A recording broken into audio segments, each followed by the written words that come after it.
បាទសួស្តីក៏ដូចជាជំរាបសួរពុកម៉ែបងប្អូនទាំងអស់ជាទីគោរពរាប់បានរាត្រីនេះគឺថ្ងៃទី2ណានៅថ្ងៃពិធីបុណ្យ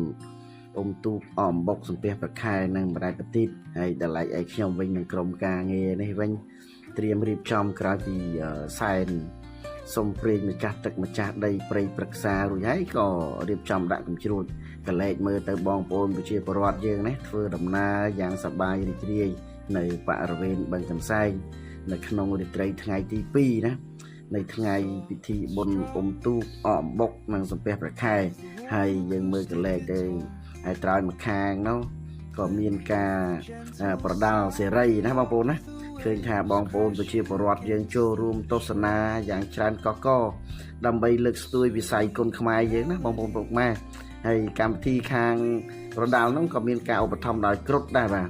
ស្រាប់ពីគ្រុឌហើយក៏មានការចូលរួមទស្សនាពីថ្នាក់ដឹកនាំខេត្តក៏ដូចជាបងប្អូនប្រជាពលរដ្ឋយើងទូទៅហើយអ្នកខ្លះក៏ធ្វើដំណើរទៅហើយអ្នកខ្លះក៏អុចគោមអុចអីចឹងទៅដើម្បីបង្ហោះបាទតែឡែឯខ្ញុំម្នាក់វិញត្រៀមបញ្ជាកំជ្រួចបាទដល់ម៉ោងហើយក៏ប្រាប់បងប្អូនក្រុមការងារយើងថាបាញ់ឡើងទៅដាក់បឹងតែម្ដងបាទបងប្អូនហ្នឹងហើយ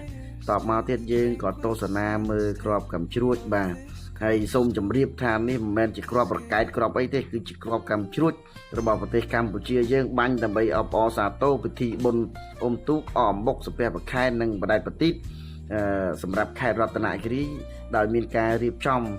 ដឹកនាំបញ្ជាផ្ទាល់ពីឯកឧត្តមញ៉ែមសំអឿនអភិបាលនៃគណៈអភិបាលខេត្តរតនគិរីបាទដើម្បីបង្ហាញឲ្យភ្ញៀវទេសចរជាតិអន្តរជាតិដែលលោកអញ្ជើញមកសម្រាប់លំហែកាយនៅក្នុងទឹកដីនៃខេត្តរតនគិរីរយៈពេល3ថ្ងៃនៅក្នុងពិធីបុណ្យអុំទូកអមបុកនិងសំពះប្រខែនេះបាទឃើញថាមានការរៀបចំស្អាតណាស់បាទបងប្អូនពុកម៉ែជាពិសេសបរិវេណបឹងកន្សែងយើងផ្ទាល់តែម្ដងបាទហ្នឹងហើយនៅក្នុងរាត្រីនេះក៏មានការបាញ់កំជ្រួចផងដែរហើយសម្រាប់បងប្អូនពុកម៉ែណានៅថ្ងៃស្អែកវេលាម៉ោង7:00នាទីរហូតដល់ម៉ោង7:30នាទីក៏មានការបាញ់កំជ្រួចផងដែរបាទនៅថ្ងៃទី3នៅថ្ងៃស្អែកណាហើយអញ្ចឹងសូមបងប្អូនពុកម៉ែប្រជាពលរដ្ឋសូមអញ្ជើញចូលរួមទស្សនាក៏ដូចជាចូលរួមកម្មវិធីបុណ្យ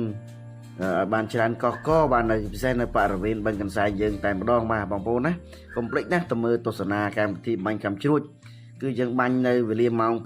7:30នាទីហើយបងប្អូនអាចទៅគឺយើងទៅនៅវេលាម៉ោង7:30នាទីដើរលេងទៅបាទមានការតាំងពិព័រណ៍មានការអីផ្សេងណាបាទហើយខ្ញុំក៏សូមអរគុណណាស់សម្រាប់ពុកម៉ែបងប្អូនទាំងអស់ដែលបាន